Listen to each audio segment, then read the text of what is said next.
From the Fathead Studio in Speedway, Indiana, this is The Skinny. Man, am I still pretty? And he's like, you ain't pretty, but you're going to be all right. And now I'm just hanging on, looking at the wall, like flying this way. And I'm like, oh man, I got to let go of this thing at some point. And then there's one that could literally pick you up. Yeah. It's I'm not really sure about that, but yeah. That's called a helicopter. Well, And the last lap was just chaos. I mean, like 4 wide, 5 wide. It's like whatever, if you land it and send it into the fence, you're probably not gonna get hurt. Bounce, and then this insane roll, the car that Keegan was in. I mean, I don't know, it's the shape of the Beetle or what, but that thing sent it. So I was the supercharger specialist on my old man's car with Specialist? Yeah, it sounds cooler than crew guy. Hi, I'm Tony Stewart. I'm Mario Andretti. I'm Christy Lee. I'm Alexander Rossi. I'm Cruz Pedregon. I'm Giovanni Scelzi, and this is The Skinny. Welcome, ladies and gentlemen, to The Skinny. I'm Ken Stout. We've got Rico Elmore sitting right alongside. He is responsible for this studio and the man behind Fathead's Eyewear.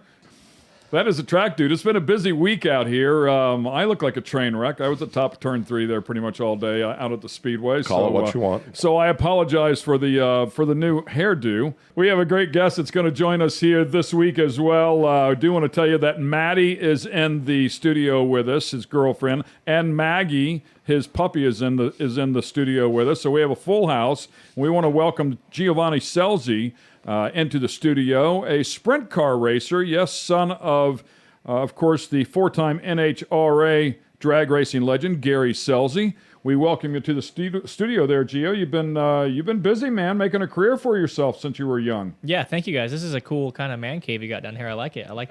I feel like I can't talk very loud. I got to be quiet. Oh, no, you but let her rip. I love it. This we is had awesome. Robin Miller in here. He put on a great show, said it was the best studio he's ever been in, then he got up and walked out. Right in the middle of it.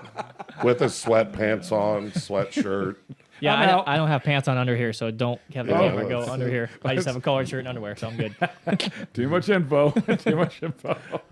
Hey, man, welcome. You've been super busy chasing World of Outlaws. I know you've kind of run a few of those things off and on over the course of the past 5 years, but full on this year, every race chasing Rookie of the Year honors. Yeah, like the last, really 5 years, I've done just kind of a pick and choose schedule with Bernie for a while, then got with KCP in 2020 and hit it hard just doing the All-Stars, Outlaws, local Knoxville, kind of whatever we wanted to do. And having nothing to bind your schedule up has been fun. You get to race, races and racetracks the Outlaws will never go to and unique races as well. So kind of just made the decision this year to chase Outlaw points and do it full time. I think part of it was from, racing against the best guys every weekend. That's how you're going to become an outlaw, essentially. So I think racing with them night in and night out is just going to bring you to their level. So before we go any further, fill us in on KCP so the fans understand what that means. Yeah, so KCP Racing was started in 2013 by Brett Nearing and Matt Barbara. So Matt, short story on him, he's Australian, grew up with both Madsen brothers, which Ian drove the car initially, and him and Brett started this team, and with the goal to eventually run the World of Outlaws, which they did for 2 years with Ian, and kind of went through some changes there, hiring me the middle of 2020, and move in that direction. So Matt owns a concrete pumping business, which KCP stands for Custom Concrete Pumping. So it's been an outlaw team for a while, and I guess this will be their 10th year. So seems like a bit of a young team, but it's been around for a while. 10 years, that's amazing. I had no idea that they had been in existence that long. That's awesome. And I mean, man, if you can make it a couple of years doing that, it's pretty cool. So 10 years is definitely amazing. Racing with Bernie, talk about that. Bernie is a scrapper. I love Bernie. Yeah, it was fun. He gave me, really my first shot to race in the Midwest, which was really exciting, racing 410s and stuff with him through 2018, 19. Took a year off in 2020 and actually hired him back in 2021 to work with KCP and stuff, and just kind of, parted ways with his business, his own race car. He's got a lot going on. Exactly, and a lot of me wishes he could, just up and leave it all and come be a full-time crew chief, because I think he'd be awesome. He is already awesome. But parted ways end of 2021, which was all cool. I still talk to him quite a bit. So 2022 had a crew chief. Dylan Buswell worked with us now. Actually, my car chief, Adam Clark, who had been with me the whole time, he was at KCP before I was there. He's our crew chief now. So it's been cool to kind of grow and learn with him. I think it's a guy that has no ego. He wants to learn as much as I do. So working kind of in the trenches side by side with him has made our relationship really tight, and something I feel like we can grow over the years. that's a difficult and fine line to find one that wants to learn as much as you do along the way. Oh, for sure. Because most of the time it's just shut up and get in the drive. Yeah, Like, well, hang on. yeah, sometimes I need that. You know, Yeah. I'm not against that, but like I said, Adam is someone that will outwork anybody. I think, you know, he says, you know, he'll tell you he's not the smartest guy in the world, but he'll outwork anybody to learn something. So he's a guy that'll take something apart. He doesn't know how it works and learn it by putting it back together. So I feel very comfortable racing with him. And like I said, the mutual respect we have for each other is something that's hard to find. Yeah. Are you still running Toyota stuff? No, so I ran Toyotas the beginning of 2021, heard it, got it back for the middle of the year, heard it again, and then ran it right after Knoxville Nationals. Ran it for about a month and a half, and just we both kind of had different viewpoints on what direction we needed to go. You know, it's hard when you deal with, you know, almost a corporate side of things. There's such a chain of command, and it almost seems like dealing with government sometimes. Nothing ever really gets done. Yep. But yeah, we went our separate ways the end of 2021, and Brian Morrison builds our engines now. So really happy with him. He does a fantastic job, and we're happy with our stuff. Want to get the skinny on other guests and different types of motorsports? Check out our YouTube page and get the skinny. The Skinny is brought to you by Fatheads Eyewear. Fatheads Eyewear, hardcore since '04. And American Coach, innovation is our life force. Welcome back to the Skinny. We're here in Speedway, Indiana at the Fatheads Eyewear Studios. Gio Scelzi in the studio with us. You were just talking about your engine builder, your crew chief that you're working with. When you decide to you and KCP, the rest of the team decide, hey man, we're going to chase this thing full season. What's that look like in the shop? How many cars, how many engines? Like to get the season going and saying we need at least this to get going and feel like we have a shot at being competitive. Because we all know if you get behind, there's no catching back up in the season. No, definitely not. I think what's weird about, you know, the Outlaws compared to the other schedules I've run, it's almost a little bit less racing. The Outlaws have an 87 race schedule, and I think they've done about 75 races. So typically our old schedule would be we race anywhere, anytime. If something rains out, we go somewhere else. But with the Outlaws, how it works is if the Outlaws rain out on a weekend, you either have to get approved to race somewhere else or you cannot race anywhere else. Oh, wow. So, you know, I shouldn't say it's less racing because it's really not. But, you know, we have 7 cars in the shop. We have 8 engines, wings pretty much everywhere. Anywhere you look, there's wings. There's rear ends. There's nose wings. There's front axles. It does have a bit more preparation. I think the more preparation you have to have is being ready in the work area, whether you have a flat tire, a nose wing falls off. Because if you don't get back out, if you can finish 12th rather than a DNF and 20th, that's, you know, 30 or 40 points you're giving up. And when those DNFs stack up or those 18th place runs stack up, you're pretty soon you're out of it 500 points. And I think that's with any type of racing. But, you know, Brad Sweet, I think, has been obviously the class of the field the last 5 or 6 years, and they show stats of him. You know, his last 5 races at X racetrack is a 3.5 average finish or something like that. So to be that consistent is why you win championships, and it is a lot of preparation running the Outlaws. And Adam Clark, my crew chief, has done it before. It's obviously my first time doing it, so it's a bit of a different mindset. You know, I'm not worried about points. I think if you have the finishes you need to have and just do your job, the points will show up after that. How many cars are in the trailer? Let's just say you're going to go to a West Coast swing. How many cars, spare parts are in the trailer? And I'm guessing there's still a couple of guys at the shop that are still getting it done. Yeah, so typically we have 3 full-time crew guys, a crew chief, a car chief, and a tire guy. We'll have 3 cars with us, our primary car that we race, a complete spare car upstairs, and just a frame and body kit car upstairs. We can carry 4 wings, top wings, including the one on the car, 5 nose wings, 4 rear ends. I mean, our upstairs is completely full of wheels, tires, radius rods, torque tubes, drive shafts. I mean, whatever you need. Essentially, when we leave the shop, there's not a whole lot sitting there other than rear ends, the really bulky stuff we can't carry a lot of. But when we go out west, it's a long trip. We'll be gone for about a month this stretch in Pennsylvania and Ohio. So typically, you know, knock on wood, I haven't been in the position where we need wings or cars, but, you know, it seems like whenever you crash one, it's almost easier to crash more. You kind of get in the cycle of, oh, this car's bent, that car's bent, which one do you want to run? So it's been a year where I haven't, like I said, knock on wood, crashed too much stuff, but when you get crashing stuff, it kind of becomes a snowball effect. I think that's what Corey Eliason told me. Said that his car's eating front wings or something. So that's why he told me, he goes, can you get me some more decals? I've tore the front wing off of every one of these cars. As they say, when it rains, it pours. It does. It seems like you go through a cycle, right? For sure. And sometimes it's like I can't not crash. You know, if you hit somebody on a restart, nose wing's gone, and you know just how light our stuff is. Everything's aluminum, titanium, carbon fiber. Sometimes you brush the wall and you bend a torsion tube or something. Or sometimes you flip and the car's fine. So it's a fine line between crashing and jumping and stuff. I got to tell you, did Schatz find something new? I mean, he's tough. Don't get me wrong about that, but I mean, I know that they've been working on different things. Yeah, I think, you know, Donnie's a guy that wants a certain feel, you know, and being with Ricky Warner for however long he was, forever, it seemed like, and they came and stayed at my dad's shop in California. So it seemed like during the California swing in the springtime when we had it, they were 200 points out of the lead, ready to kill everybody, you know, gonna throw in the towel. And then pretty soon by Charlotte, they have the points wrapped up, 3 races to go, you know, so I don't know.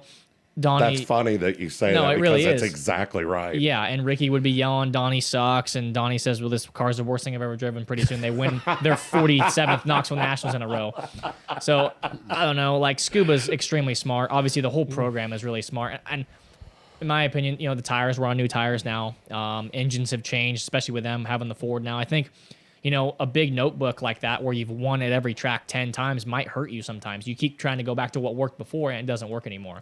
So those guys are smart. Obviously, they found something, you know, and he's got his feel where Attica and Sharon are 2 of the slickest racetracks that we go to all year, and he won both nights. So, and was competitive at Eldora the weekend before. So, you know, Donnie's a guy that you do not want to get on a hot streak, and he's on one right now. So, I think it speaks a lot. You know, I think he ran 4th or 5th in the points last year and still won the Nationals. So, even when he's not completely comfortable, he's really hard to beat. So that's scary for the rest of us for sure.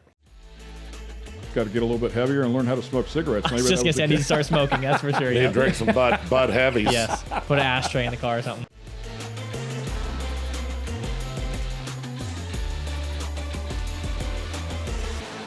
Welcome back to the Fatheads Eyewear Studio. We have Giovanni Scelzi in the studio with us here in Speedway, Indiana. Ken Stout, Rico Elmore, Michael Young, and young Gio Scelzi. Gio, you're pretty solid effort here so far this year. Currently 8th in the points.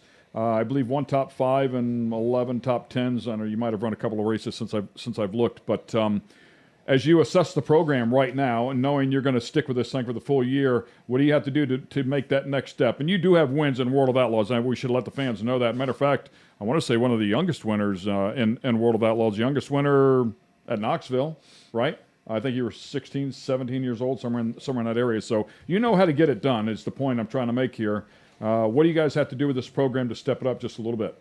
Yeah, you know, I think at the end of 2022, we ended really strong. We ran, I think, 5th, 4th, and 2nd at the end of the year at Charlotte, and felt really comfortable and pretty much tried to, you know, end the year, you know, start the year how we ended it in 2022, and really couldn't have been much worse in Charlotte or in Volusia this year. I mean, we qualified, I think, almost dead last one of the nights, and just beating our head against the wall, ready to kill each other the first week, which is not the best of ways to start the year. So came back home, regrouped, and kind of, you know, had a really healthy conversation, watched some film, and it wasn't really a yelling session or anything like that, pointing the finger. It's just how can we get better? You know, we obviously can't get any worse, so how do we make the car faster? But went back to Volusia the second time and was running 2nd and ended up breaking a crank trigger, which sucked. It was kind of nice to have a decent run, even though we didn't finish. But kind of had a, you know, pushing through the year, getting better and better, and ended up winning a high limit race, which was really cool to kind of break through and win a big race like that. But it's grueling for sure. I think, you know, the schedules I've run in the past, not that you race lesser competition, but when you race the All-Stars or a local Knoxville show, you roll in feeling like you should win. And if you don't win, it's a failure. But racing against the Outlaws every single night, like you said when we were off air, it's extremely difficult. And I'm sure every guy in every different era that runs the Outlaws tells you that was the strongest era they've had. But I really feel like right now is probably the toughest sprint car racing has ever been. You know, you have Brent Marks that's not in the Outlaws, Anthony Macri, Corey Elias, and those guys that don't run full time, that show up at these races that can win every single night. So I don't think we really had a light field this year.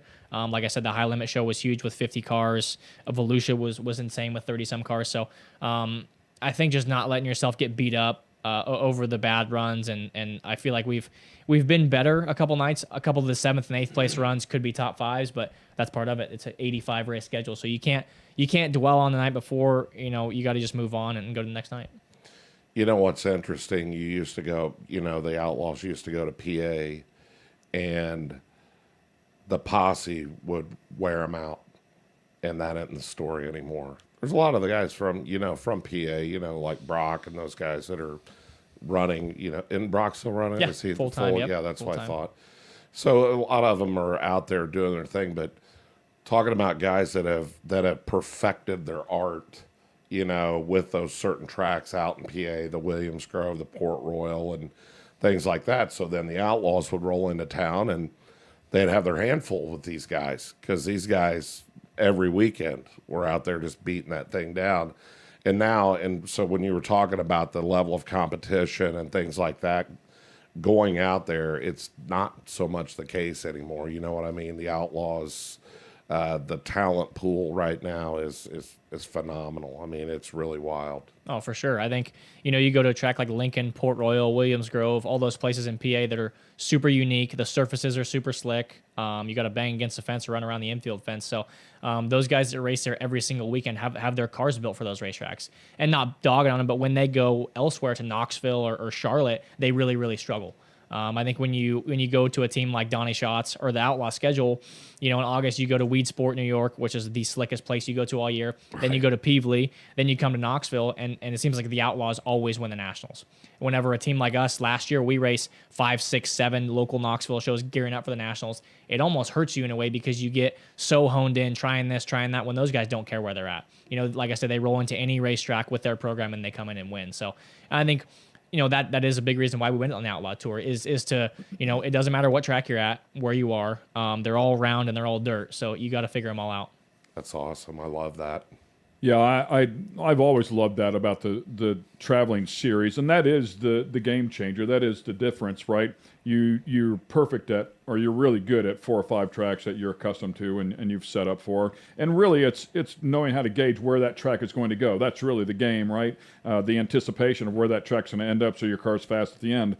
But I love it when the pros, quote, the pros come to town, because they are good at gauging all of those different grips, slick, tacky, what it's going to do by the end of the night, and be competitive. And it's astonishing. It always amazes me how good they become at it. And of course, a lot of these guys, they make their living at it. They've been out on the tour for a number of years, and they're really, really, they're the best at what they do, really. But that's what I love about you guys and being on this tour. And I'm sure that's what you're excited about, which is, hey man, I can roll into any track anywhere in this country and I'm going to be a threat. Oh, for sure. And I think what's cool about, Outlaws going to a track for the first time or going to a track they haven't gone to in a long time. Half the time, with Carson, all these guys that haven't been out there for a long time, I feel like it's a big changing of the guard right now. Like Donnie's been doing it for a long time. Steve Kinser's gone. Sammy Swindell's gone. These guys have been out there forever, aren't racing anymore. So I feel like David Gravel's still a young guy. He's won 90 some Outlaw shows, something crazy. Brad Sweet's still a younger guy, been out there for 12 or 15 years. But it was always Steve, Sammy, and Donnie essentially was younger. But now I think the changing of the guard with, me going full-time with the Outlaws, like I said, Gravel, Carson, a lot of younger guys, which is weird because you always had those couple old guys that were almost impossible to beat. But like you said, going to those new racetracks, and you can't have a mindset of oh, well, it's PA, these guys are going to beat me or whatever. It doesn't matter what racetrack you're at. For them especially. When you talk about Steve Kinser, I don't know, maybe you just got to get a little bit heavier and learn how to smoke cigarettes. I was just going to say, I need to start smoking, that's for sure. Need to drink some Bud Heavies. Yes, put an ashtray in the car or something. He's a wheel man, though, man. He's vicious, and we love some Steve Kinser. All right, we'll take a quick break. What was it like growing up as the son of a 4-time NHRA champ? Went out for the heat race, won the heat race, and I think I was like, all right, this is kind of cool. I got to win a heat race, so just try the feature out. I don't think I won the feature. I think I finished second or third, but...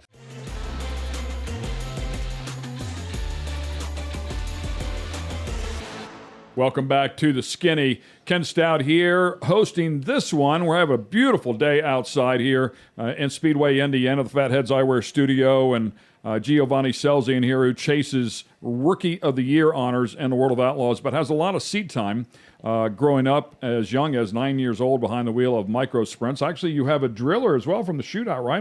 That's pretty freaking big, dude. Yep. Better part of 1,000 entries. Yeah. No, it was awesome. Growing up racing micro sprints, in California was huge back then, and going to Tulsa was like our Knoxville Nationals. That's our biggest event we have, and to win one of those was really cool. It's still sitting in my room at home, so definitely one of my biggest accomplishments. So who did you run micros with back in the day? Oh my God, everybody! It seemed like Carson Macedo, Corey Eliason, both Facento brothers that race out west. All those guys that that race, sprint cars now. It seemed like we all kind of grew up in that same era. But that's cool to grow up, and you have those lifelong friendships, and you get to the racetrack, and you have the respect for those guys, and you've been around them your whole life. Was Yeah, Stevie definitely. around? Was he? He ran outlaw karts, which kind of outlaw karts and micro sprints were almost sort of separate. I feel like outlaw karts, they kind of ran that, then got into a sprint car. The micro sprint stuff was not big in Northern California. We raced Central Valley pretty much, like Visalia, Lemoore, Stockton, Dixon, those kind of racetracks. We kind of stayed in our own area. But same age, similar age, a little bit older, but they kind of came from the same guard. Gotcha. Sorry, Ken. Yeah, no, it's great. I mean, that's why we have him on here, right? I mean, I've got down that you started at age 9. That first year, you scored 24 wins. Do you remember that? Yeah, what's crazy is I actually didn't want to race when I was younger. I vaguely remember starting in a junior sprint, which is like a Briggs & Stratton engine, kind of like a kid kart, and I was crying, didn't want to race, didn't want to do it, and my dad's like, hey, just try it. If you like it, you can race. If not, we can just go home. One thing I appreciate is he never forced us to race. He's like, hey, if you want to race, it's always there. If you want to play baseball, if you want to be a ballerina, I don't care. Whatever you want to do, I'll support you with it. So went out for hot laps. There was no qualifying. Went out for the heat race, won the heat race, and I think I was like, all right, I mean, this is kind of cool. I got to win a heat race, so just try the feature out. I don't think I won the feature. I think I finished second or third, but after this that... is pretty cool. I won this deal. So it was kind of like my dad was sort of tricking me. Just try it. You don't have to do it. And then, the next race, it kind of snowballed into more and more and more, and I think that's what's difficult as a young racer, in any aspect of it. We all start so young now, is you run junior sprints or you run micros and you win a bunch. You're that super elite race car driver. And then you go to sprint cars where it's on the local level, you win a bunch of races, you're a superstar. Then you go race the All-Stars or the Outlaws and you get your ass handed to you. And I think, dealing with losing, dealing with, getting completely beaten to the ground every single night and being able to get up from that is what's the toughest. I think, like I said, when you have success at a young age, you almost expect it. And whenever you don't have success, it's a lot easier to point the finger at somebody else than look into yourself and say, how can I be better? So for young racers like myself, it's hard to, deal with losing, as dumb as it sounds. When you're that young and you win so many races, I think it becomes a part of you expect to win, and losing is, you're going to lose a lot more than you win, that's for sure. Yeah, but I think that's a critical component. I think your father did it right. I think you need to learn how to win young. And then you need to develop that hunger when you don't win. It's the only way you survive at your level, because you are going to pay a price to catch up with those guys. And if you don't have that hunger, if you've been getting beat from the time you were young all the way through, then at some point you probably just quit at that point. Right? point. Yeah, you're just So, and that's your option. Your option are to quit or to dig in. Yep. But the fact that you're used to winning, you're going to dig in. It's like, I can do this, man. We just got to figure it out. Oh, for sure. And I think, my crew chief could probably attest to it, and the guys I've worked with, is I've won races and been upset that the car didn't feel great, or we stumbled into a win. At Knoxville last year, 2 years ago at Knoxville, had a great year. Felt like I probably could have won almost every race I ran there, and we're really, really fast. And Knoxville's a place I feel like I probably drive the best at, and one of my strongest tracks. And went there in 2022 and were absolutely terrible. Couldn't get the feel I wanted. Backed up every single feature, it seemed like, and changed crew chiefs halfway through the year, and ended up winning a local race at Knoxville, and completely by accident. We should not have won the race. We started on the pole, caught the invert. I kind of blocked my way to a win, and it was cool. It was good to win a race, but I'm not going to celebrate winning a race when you feel like crap or your car doesn't feel good. But I think part of the sprint car deal is you're almost racing the car sometimes more than the other competitors, So it's so hard to get a car right. And like you said earlier, getting your car good at the end of the race is where it's critical. You might time good, have a good heat race, and have a good dash, but those don't pay any money and doesn't pay any points. So the features where it matters, we run 35 or 40 lap mains where the track will slow down 2 or 3 seconds over that time period. So that's where the Donnie Schatz, the Brad Sweets, the Carson Macedos, the David Gravels, these guys are so good. You might start up front, but as you make 1 mistake, 2 mistakes, they pounce on you and beat you into the ground. It's incredible to watch. I mean, no question about it. And you're right. I mean, you guys know when that car feels right, when it doesn't feel right. Even if you grab a win, you walk back, you have a meeting or a conversation with crew chief and say, man, we got lucky here tonight. We would not win this. The next 5 races, we wouldn't win here. So we got to keep digging at it, working at it. So it's super cool. And when you're racing the best, it's also the most gratifying. You have 5 wins in World of Outlaws, 13 podiums. So you know what it's like to be up in the front, and it has to be extremely gratifying. Yeah, I think that's what makes it makes it, such an exhilarating, time when you win. It's like any motorsport. I think what's crazy is you have, Steve Kinzer with 600 some wins, Donnie and Sammy with over 300, and there's a long list of guys with one World of Outlaw win, longer than any other category there is. So I think once you get to 5, 6, 7, 8 wins, there's only one guy in those categories. So you get to a Brad Sweet or a Dave Gravel that have 80 World of Outlaw wins is insane to think of that many wins. There's only 80 races in a season. Yeah. So I think I only have to win every single race in the next 5 years on the Outlaw Tour to get to Donnie Shots. So if I can do that, I'll catch him. Just do every other one and do it in 10 years. Yes. It'll make it. Exactly. Which is insane to think about. It is. Steve Kinzer has 600 wins. I mean, when you think about it, Yeah. clearly the thought process has to be that's never happening. Yeah, no, it's not. And I think Donnie Shots has far more wins than Outlaw races I've even run. I think I've run 150 or so Outlaw races. He's got 300 wins. So it does seem kind of impossible. I mean, I have 5, and I'm like, yeah, I got 5. That's pretty cool. But yeah, it's a hell of a way to look at it, and that's why those guys are the best. Pretty crazy, no doubt about it. Once again, I'm going to tease this when we come back. What's it like to grow up the son of a 4-time NHRA champ? We'll talk about it this time. 47 minutes over 12 years. It's like you were the highest paid guy hourly ever. You made $1 million in 1 hour. Like it's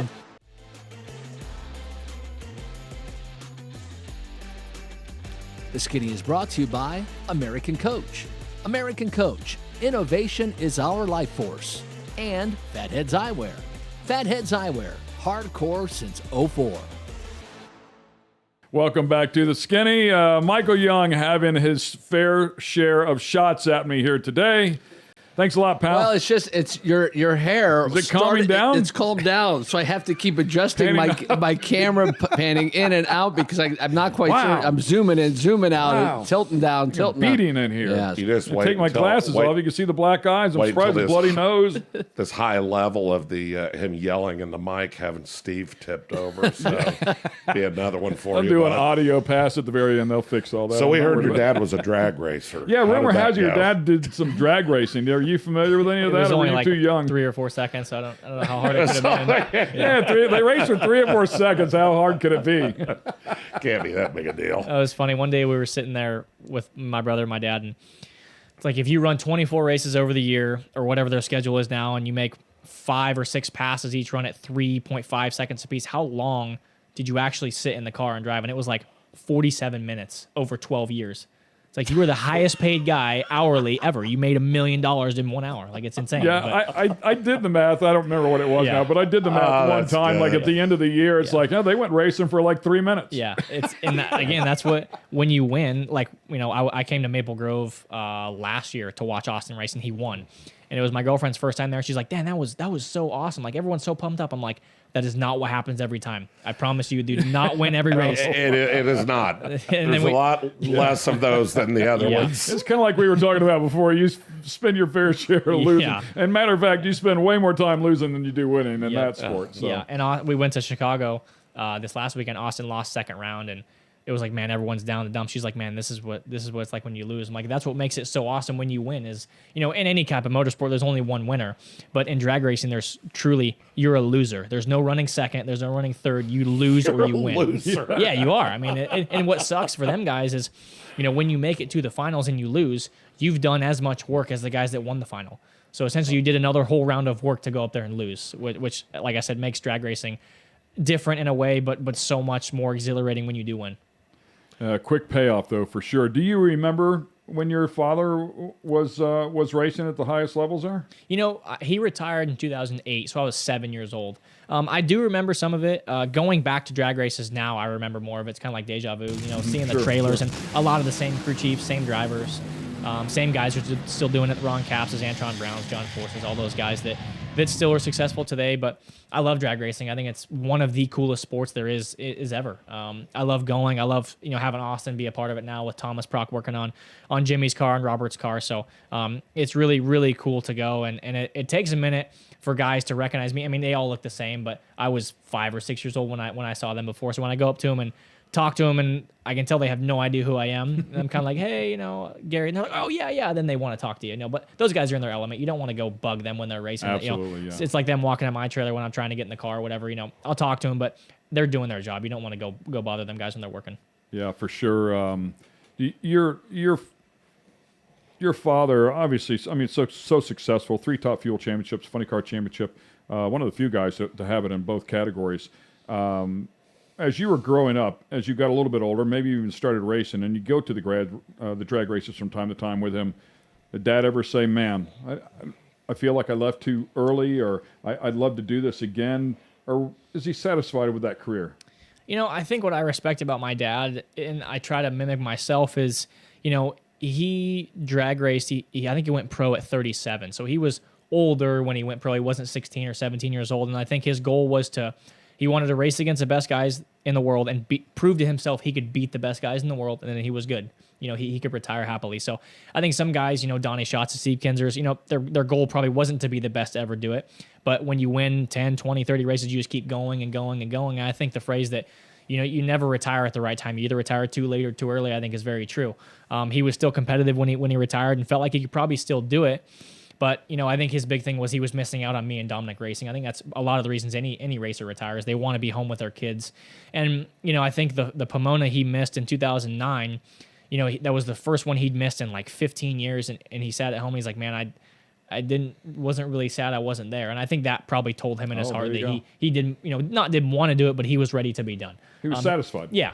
And how could you not be? I mean, he won in every category he raced in. He won championships in both top fuel classes. So at that point, I think when you look back on your career, you know, there's not much more he could have done. Like he never won at Englishtown, but Englishtown got shut down. So technically that doesn't really count anymore. He can't go back and win. But there were talks of you know, him going back racing for 1 or 2 races. But again, what are you proving to go? You win one more. What does it really get you? You know. Right, right. I think if he was to go back, you'd have to do it hardcore and run for a championship and do it the right way. And I think, you know, again, like we talked, he became accustomed to winning and expecting to win. And when you run for, you know, a lesser team or a lower budget team, it's not really fun anymore. That's him outside the race. Right. That's him yeah. all the time, like my dad. Same way. You think these guys put on an act for the camera, but that's him all the time. He's probably actually worse when he's not being interviewed than he is actually being interviewed, you know?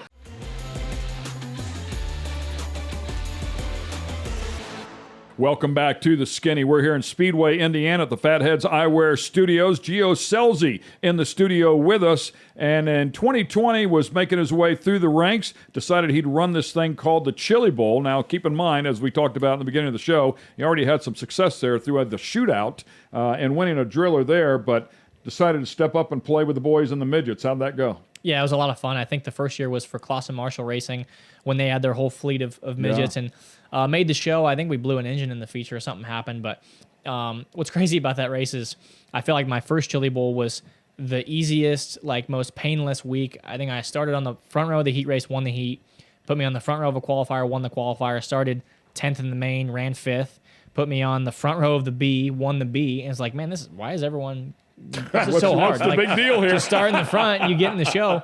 And had you not started on the pole in those first 2 races, right, and the heat and the qualifier, where you had to win, you really didn't get any passing points. No, but exactly. Had you picked up some passing points, you probably didn't go to the B main. You'd have just gone right to the main. Exactly. So everyone, you know, said I knew it was difficult, obviously, and then I think I started 14th or 16th or something in the main, ended up blowing an engine. But the following year ran for Chad Boat and Tucker Boat Motorsports, and I think I crashed every time I hit the racetrack. They gave me crap. They photoshopped like a little ambulance because every single crash that was I was either late to it or involved in it. I'm like, I'm just make sure everybody's okay before I keep going. But I started in the back of a heat, spun out in the heat race, got into a crash, made it to like 4th or 5th, made it to the back of a qualifier. I think ran 5th. I think I crashed 2 or 3 times in the prelim. Buried in the C, didn't make it out of the B, and I'm like, okay, well, that's the opposite side of it. That's how hard this can be, where you just get involved in someone else's garbage. And then the following year, kind of the same thing happened, just wasn't very competitive. And it shows you 1 or 2 breaks or 1 or 2 heat races, 1 or 2 passes that will make the whole week. I am constantly astonished, though. I mean, when you look at the people like a Rico Abreu, for example, I mean, clearly in really good equipment with Keith Coons, but it doesn't matter. It's what you just said. Somehow those guys magically stay out of the trouble somehow, some way, it seems like, every single year and migrate their way right back to that A main on Saturday. And to me, it's mind-boggling that you can steer, because a lot of it is just, like you said, bad timing, wrong place, wrong time. Yeah. And you get hung up in it. I mean, there's 100 cars, 80 cars every single night. Yep. So it is amazing that a lot of those guys continue to make the A main, it seems like, every year, when it's a game of chance. Yeah, for sure. And I think that's what's unique about the Chili Bowl is you have those 5 or 6 elite cars, maybe even less than that, every single night. So in your heat race, you call yourself an elite car.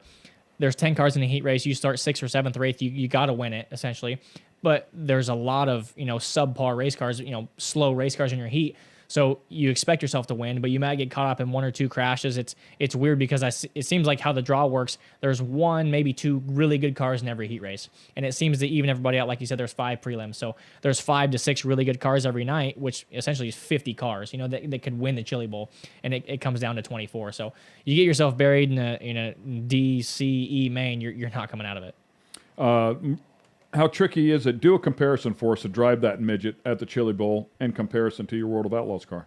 Yeah, I struggled running the midget for a while. I think what's unique about them is, no torsion bars in the front. You have coilovers on the front end, so your wheels turn way, way more. And a non-wing car is obviously way more bent than a wing car. So I was very uncomfortable, having my hands be from here to here in a wing car, all the way backed over, turning very far to the right in a non-wing car. So feel like now sometimes I struggle with that too, being on very short racetracks like Hopstadt, where you have to bend the car really hard. And I seem to figure it out a bit towards the end, a one USAC race, which was really cool. But I felt like I never threw the car in hard enough, never really bent the car far enough to really get comfortable. And part of the reason I don't run the Chili Bowl now is because I want to race 5, 6, 7 races towards the end of the year to get comfortable in the midget, because I want to go to the Chili Bowl and win. I feel like if I go just for that Chili Bowl, it'll take me the whole time I'm there to get comfortable and up to speed again.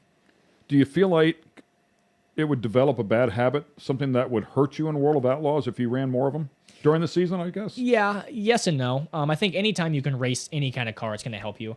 But I think, those teams that win the Chili Bowl have the chemistry between the crew chief and the driver. So what you're trying to build, these guys have years and years and years building. Not saying you don't have a shot to win, but you're racing against, you might hop in a really fast race car, but they don't have the feel you quite want. And I feel like I'm somewhat of a meticulous driver where I want a certain feel to make myself go fast. So not like I said, not that it's a waste of time to go run the Chili Bowl, but I want to have something built up with a crew chief and someone I feel like I can go there and win with. Yeah, pretty amazing stuff. How about your brother? What's he running? So he runs out on the West Coast, just had his second daughter, Giada. She was actually born... 2 girls. Yeah, 2 girls, yeah. Wow, I there know actually that program. has not been a Scelzi girl ever till he had 2 in a row. So we were all betting money thinking he was going to have a boy, but he popped out 2 girls. So raced on the West Coast. Giada, his second daughter, was actually born the night I won the high limit race on April 11th. So that was super cool. So you looked at your brother and said, you need to do that deal again. And I'm sure Stella, his other daughter, is going to be jealous of saying, why does Giada have a trophy with her birthday on it? And Dad, you couldn't win one for Stella's birthday. But no, he keeps busy with his 2 daughters and his wife at home. So kind of had to make the grown-up decision to come off the road and we all have to do it at some point. So he won it. I mean, he's won 3 of the last 4 races out west. He won Antioch, won the Pete Murphy Classic for like the 7th year in a row or whatever. He's won that, and then won Petaluma this last weekend. So him and Jimmy Carr are still very competitive out there. Don't forget about him. So I will say this: his interviews are a little more Gary. Oh, 100%. You all are the same interviews. Yours is a little more structured. They may say hot dog in the middle of theirs, and that just is what it is. But it's funny. I do get a kick out of his interviews, though. Yeah, when they pull him in there and start going on him. And what's funny is that's him outside the race. Right. That's him all the time. Like my dad, same way. You think these guys put on an act for the camera, but that's him all the time. He's probably actually worse when he's not being interviewed than he is actually being interviewed. On his best behavior, exactly, if you will. Yes. Yep. So he spent a little bit of time inside of a 10 top. We'll ask him about that when we come back. And the lady, I was 16, the lady asked, how old are you? And I was like, 18. And he's like, man, you lied really good. Like, were you planning that? And I'm like, honestly, it just came out. Like, I wasn't planning on lying about my age, but I was ready for it. Natural. So, yep. The Skinny is brought to you by Fatheads Eyewear. Fatheads Eyewear, hardcore since 04. And American Coach. American Coach, innovation is our life force. Welcome back to the Skinny. Ken Stout, Rico, Elmore, Michael Young, the track dude, and Gio Scelzi inside of the studio. Let's talk about 2020 here for just a moment, because I remember the announcement that was made that you were going to run the Arca Menard Series, the West Series, with Bill McAnally, as big a successful name as there is out there. and you were able to race a number of races, but it didn't go any further than ARCA. Tell us about what happened there, and do you ever see plans of getting back inside of a late model or making your way up into possibly ARCA Trucks Cup? Honestly, no. I think that's the short answer to it. I think racing the World of Outlaws is where I'm happy, and that's where I really want to be. I think any kid, I think when you want to be a professional race car driver, you look at the highest level of racing in your country, and that was NASCAR. So that was always kind of the goal, and getting tied in with Andy Graves and Jack Irving and the Toyota side of things, they gave me a path through the ARCA West series, and obviously the COVID year 2020 kind of threw everything off, and everyone had to adapt and change their race teams towards that. So, honestly, I think the biggest thing for me, sounds kind of arrogant, but it was a lot harder than I anticipated it to be, going from dirt to pavement. Never racing any pavement before in my life, and with COVID, they got rid of all practice. We had maybe an hour of practice and qualifying before that, where you would typically get a whole day before. Yeah, big changes that year. Yeah, and I can make every excuse in the book, but it simply wasn't really good enough to go any further. I didn't feel, and they had more plans to do another year of ARCA and kind of groom me into getting better, but I kind of realized I think we were racing at the short track at Vegas, and we were getting ready to qualify, and I was watching Dirt Vision on my phone. And at that point, it was kind of like, man, if I'm not giving my whole input into this with these guys, it's not fair to them. So, kind of made the decision, which Toyota supported me the whole way, giving me 410 engines the year after that. So still a good relationship with Andy Graves, but just wasn't what I wanted to do. And I think it took me doing it for a year to realize it wasn't the way I wanted to go. You did learn how to put a bumper on somebody, though. You did grab a first win. There was you and Taylor Gray still buddies? Yeah, I don't know if we ever were before that, but I crashed a lot. I feel like I did a pretty good job at that. I think at Phoenix, the very last race, I crashed on like the first lap, and my crew chief, one of the steering arms or something, the spindle was broken in half, and he's like, I have never seen one of these break. I'm like, well, that can be my sign off. I broke something you've never seen broken before, so I'm proud of that. But it was a lot of fun. Like I said, I really enjoyed it. It just, my heart's in sprint car racing, and I want to be an outlaw. Let me ask you this. If there's some young, talented drivers, male, females out there that want to get into this game and make it up to the level that you're at, where you're finally chasing this as a living, making a living at it in the World of Outlaws, what's the path? What advice would you give them? I think what's changed over the last 20 or 30 years in racing is, in the 80s or 90s, guys would start racing at 16, 17, 18 years old when they're adults. And I think now we race when we're 4 years old, 5 years old. So, essentially these kids, like myself, were born into it. They race at a very young age and kind of build their way up. And when they're adults, they're already at the professional level.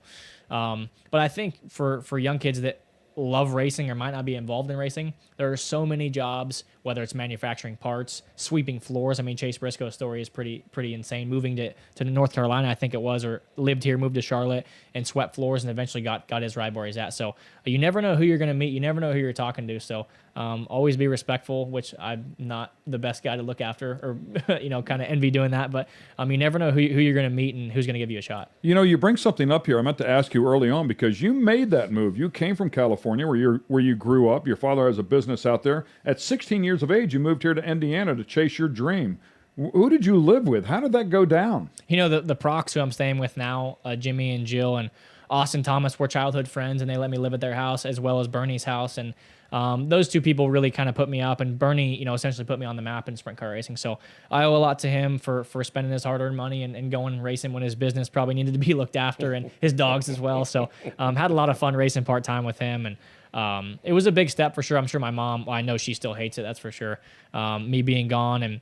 But it's kind of a life you have to live for sure, and get yourself away from home, outside that comfort level, and sort of grow up. Was Dad like, man, that's your dream, go chase it? Yeah, he was always super supportive. He was happy to get rid of me, nagging at him all the time, trying to. Yeah, I just can't imagine my son moving out of the house at 16, going across the country and saying, I'm going to chase a racing dream. That's I tried to get mine too. They wouldn't.